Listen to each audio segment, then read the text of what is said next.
अमेरिकी राष्ट्रीय मौसम एजेंसी की लेटेस्ट रिपोर्ट आई है, जिसके मुताबिक भारत के मानसून पर इस साल एल नीनो का साया मंडरा रहा है। ये एल नीनो क्या है, ये बताएंगे आपको। नमस्कार, मैं हूं निवेदिता और आप देख रहे हैं खबर प्रधान।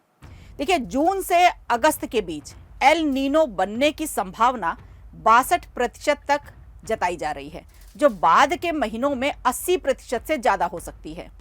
इस एल नीनो के असर से ये होगा कि देश के कई राज्यों में बेहद गर्मी और सूखे के हालात बन सकते हैं। इसके पहले मौसम विभाग फरवरी में पूर्वानुमान जारी कर जुलाई से सितंबर तक एल नीनो बनने की संभावना 52% तक बताई गई थी और अब ये संभावना और अधिक बढ़ गई है। अब आप सोच रहे होंगे कि क्या है ये एल नीनो, तो आपको बताते हैं। दरअसल एल नीनो प्रशांत महासागर के मध्य और पूर्वी हिस्से में समुद्री सतह के तापमान के बढ़ने से बनने वाली जलवायु की स्थिति है, जो दुनिया भर के मौसम पैटर्न को प्रभावित करती है। एक रिपोर्ट के अनुसार 1980 से अब तक भारत में 14 एल नीनो वर्ष हुए हैं, जिनमें से 9 साल भारत में कमजोर मानसून रहा, जिसकी वजह से बारिश कम हुई। और रिपोर्ट के मुताबिक दीर्घकालिक औसत से कम 10% बारिश कम हुई है। एक अन्य वर्ष 1988 में मानसून की बारिश लगभग -9.4% रही। और मौसम विज्ञानी एम राजीव का कहना है कि एल नीनो और भारत में कम मानसून के बीच एक मजबूत संबंध है। सबसे बड़ा 1997 का है, जो बेहद मजबूत एल नीनो के बावजूद मानसून बिल्कुल सामान्य रहा था।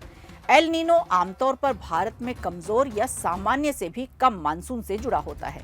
अनुभवी मौसम विज्ञानी एम राजीव ने कहा कि दुनिया की प्रमुख मौसम एजेंसियों की सहमति को देखते हुए इस साल एल नीनो बनने की संभावना काफी ज्यादा है। उन्होंने ये भी कहा कि हालांकि अगले 2 महीनों में स्थिति और भी स्पष्ट हो जाएगी, लेकिन हम काफी हद तक निश्चिंत हो सकते हैं कि इस वर्ष एल नीनो आएगा। यूरोपीय मौसम एजेंसी ECMWF ने चेतावनी दी है कि इस साल प्रशांत महासागर तेजी से गर्म हो सकता है, जिससे बहुत मजबूत या सुपर एल नीनो बनने की संभावना है और इससे दुनिया के कई हिस्सों में रिकॉर्ड गर्मी पड़ सकती है। तो हमारे यहाँ ये पहले ही कहा जा रहा है कि इस बार गर्मी तेज पड़ने वाली है, बारिश बहुत कम हुई है और उसका असर ये है कि एल नीनो जैसे हालात बन रहे हैं। तो बढ़ते तापमान पर हमें भी रखनी होगी सावधानी। वीडियो अच्छा लगा हो तो लाइक कीजिए, शेयर कीजिए और कमेंट बॉक्स में हमें ज़रूर बताइए।